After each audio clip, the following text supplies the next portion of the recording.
Merhaba arkadaşlar. Bugün elinde sirke anası bulunanlar için oldukça kolay ve pratik bir elma sirkesi tarifim var. Elma sirkesini yapmaya başlamadan önce sirke anası nedir ve biz sirke severler için neden bu kadar kıymetlidir? Azıcık bahsetmek istiyorum. Sirke anası, sirke bakterileri dediğimiz asetik asit bakterilerinin toplu halde bulunduğu bu jelimsi, etsi yapıya denir. Bakın kimi böyle daha kalın ve yine böyle tabaka tabaka. İşte biz bu yapıya sirke anası diyoruz.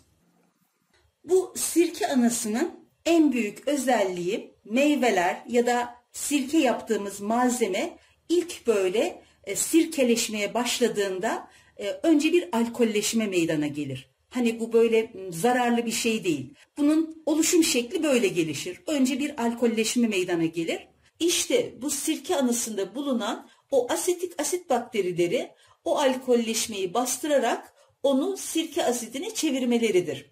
Bu bakteriler sirkede bulunan meyve veya malzemede olabilecekleri gibi en çok havada bulunurlar. O yüzden sirke kurarken daha çok ağzı geniş kapları tercih ediyoruz ve sirkenin ağzını kapatmıyoruz. Çünkü hem meyveden hem havadan beslenebilsin, oksijeni rahat alabilsin diye sadece bir örtüyle kapatarak hava transferinin oluşmasını sağlıyoruz. Böylece sirke asidi bakterileri daha güzel gelişiyor, alkolleşmeyi yok ediyor ve ta ki sirkemiz oluşana kadar. Zaten sirke anası iyice oluşup sirkenin dibine çöktüğü zaman artık içinde alkol kalmamış demektir.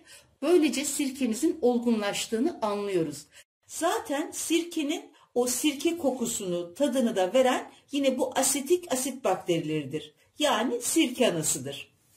Sirke anası bizim için neden kıymetli? Sirke anasıyla kurduğumuz sirkelerin olma olasılığı diğer kurduğumuz sirkelere oranla çok daha yüksek olmaktadır. Bir de sirke anasıyla kurduğumuz sirkelerin en büyük özelliği bizi her gün meyveler dibe çökene kadar yaptığımız o karıştırma külfetinden kurtarmaktadır.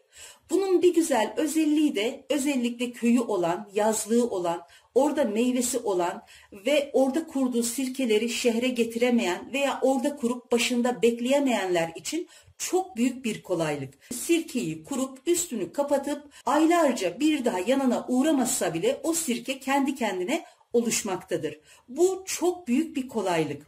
Yalnız bu sirke anasıyla kurduğumuz sirkelerin tek bir riski var. Sıcak havalarda sirke anasıyla kurmamak gerekir. Özellikle böyle sonbaharda, serin havalarda kurumak gerekir. Şimdi burada 3 kilogram elmam var. Bunları temizce yıkadım. Yaralı bereli yerlerini aldım. Küçük küçük doğradım. Birkaç tanesini de sizlere göstermek için bıraktım. Şöyle küçük küçük doğruyorum. Çekirdekli kısmı içine katmadım.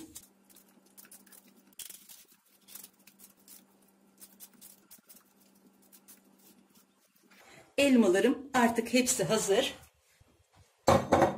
Kavanozumu getirdim. Elmalarımı yerleştiriyorum. Elmalarımızın ilaçsız, köy elması yani doğal elma olması her zaman tercihimiz olmalı.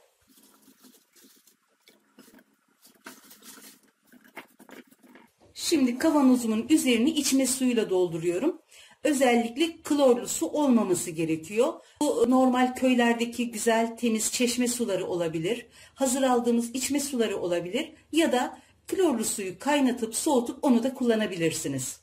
Elmanın yoğunluğu da kavanozun en az 1/3 kadar olmalı. En az. Ama bu daha fazla da olabilir. Ne kadar meyve yoğunluklu olursa sirkemiz o kadar güçlü ve keskin olur.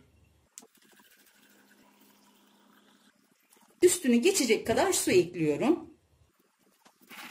İşin en zevkli aşaması. Üzerini sirke anılarıyla kapatıyorum.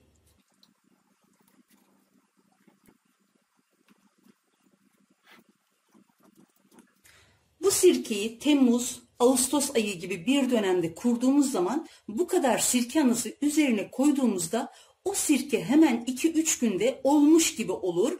Tekrar yeni sirke anası bağlar ve meyveler içinde dipdiri kalır. Hoş bir sirke olmaz. Yani çok hızlı gelişen sirkeler kaliteli sirkeler değildir. Sirke yavaş yavaş geliştiğinde çok güzel olur. O yüzden bu işlemi yaparken mutlaka serin havaları beklemek gerekir. Sıcak havalarda ya da eviniz sıcaksa bu sirke anasının bir parçasını eklemek gerekir. Yani küçük bir parça.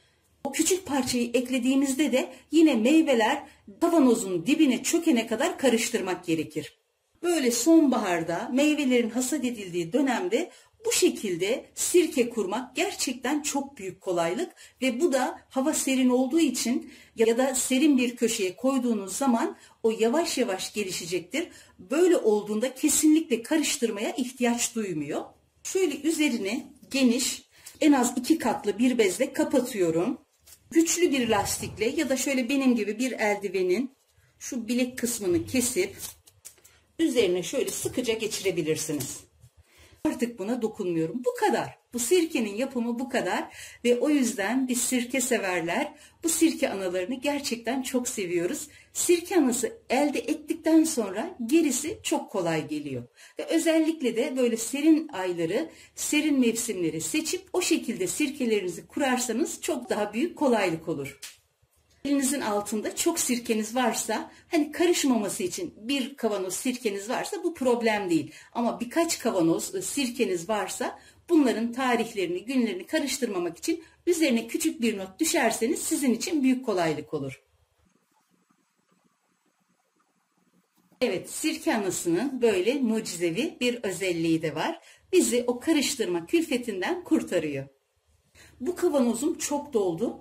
Böyle benimki gibi kavanozu tam doldurup yapanlar mutlaka altına bir kap koysun. Çünkü sirke olgunlaştıkça köpürme, taşma riski olacaktır. Hani şöyle yarısına kadar dolmuşsa onda bir sorun olmaz. Bu sirkenin olgunlaşması, süzme aşamasına gelmesi ve süzme işlemi uzun bir zaman alacağı için merak edenler açıklama kısmına bırakacağım linkten daha önce hazırladığım elma sirkesi tarifine bakarak oradan görebilirler. Çünkü bu sirkenin sadece kurulumu bu şekilde. Diğer aşamaları aynen diğer sirkeler gibi. Oradan bakabilirsiniz. Yine bu sirkede olgunlaştığı zaman ve süzme aşamasına geldiğinde o aşamaları da çekip göstermeye çalışacağım. Elinde sirke anası olanlar varsa böyle kolay bir şekilde sirkelerini yapabilirler. Mutlaka yapsınlar, denesinler isterim. Yapmak ve denemek isteyen herkese şimdiden kolay gelsin.